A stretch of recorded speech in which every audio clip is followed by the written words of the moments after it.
Urusi imesema kwamba ndege za kivita za Ufaransa hazitoweza kusaidia chochote kwa Ukraine.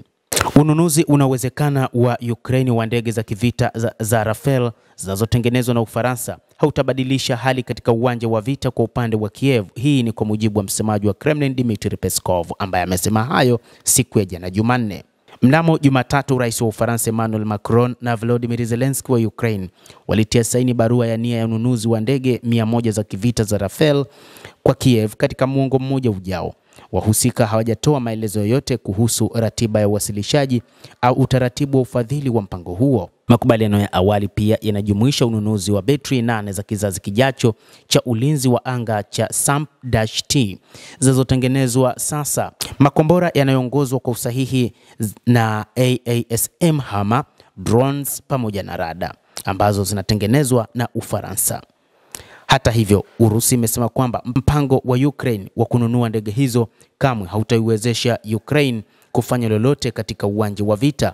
Zaidi ni kwamba Urusi inatambua vema silaha nyingi za watu wa Magharibi na imefanya tathmini juu ya namna ya kujilinda dhidi ya ndege za watu wa Magharibi pamoja na makombora yao mengi ambayo wamekuwa wakiyapeleka kwa wingi nchini Ukraine tangu kuanza kwa vita mwaka 2022. Na hata hivyo, wakati huu Ukraine haitoweza kufanya lolote dhidi ya Urusi. Haijalishi ni ndege gani za kivita zinazouzwa kwa serikali ya Kiev, haitabadilisha hali katika mienendo ya mbele au katika uwanja wa vita, anasema Dmitry Peskov, msemaji wa ikulu ya Kremlin. Aliwaambia waandishi wa habari na alionyesha masikitiko yake kwamba Paris inaendelea kuupa mkono wa utawala wa Kiev na hivyo kuchochea mzozo zaidi na kutochangia kwa njia yoyote kuleta amani, huku akisema Urusi itaendelea na mashambulizi tu. Rafale, ndege ya hali ya juu zaidi ya Ufaransa, inakadiriwa kugharimu karibu euro milioni 100, sawa na dola 116 milioni kwa kila ndege moja, na kusambaza ndege 100 kunaweza kugharimu hadi euro bilioni 15. Vyombo vya habari vya Ufaransa vimeripoti mnamo Jumatatu vikitoa makadirio kulingana na mikataba ya hapo awali. Haijulikani ni jinsi gani Ukraine italipia silaha hizo, huku maafisa mjini Brussels wakihangaika kutafuta njia ya kuendelea kufadhili juhudi za vita vya nchi hiyo iliyo na pesa taslimu. Kiev inaendelea kusukuma wafadhili wake wa Magharibi kwa mkopo wa euro bilioni 140, sawa na dola milioni 162, unaungwa mkono na mali ya Urusi inayohifadhiwa.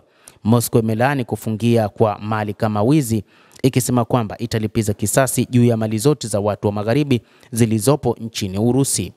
Ubelgiji, ambako pesa nyingi zinashikiliwa, imekataa mpango huo na imezungumzia kuhusu hatari za kifedha na kisheria. Mpango huo wenye utata unatokana na dhana kwamba hatimaye Moscow italipa fidia kwa Ukraine, matokeo ambayo yanaonekana kutowezekana. Kashfa ya ufisadi inayoendelea nchini Ukraine pia imezuia ukosoaji kati ya maafisa wa EU na kuchochea wito wa kupunguzwa kwa msaada wa Kiev.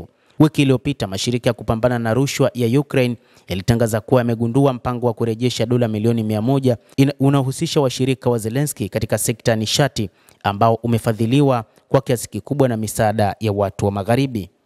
Moscow imekuwa ikikosoa usafirishaji wa silaha za Magharibi kwenda Ukraine, ikisema kwamba zinaongeza muda wa mzozo bila kubadilisha maendeleo ya kumalizika kwa vita hivi.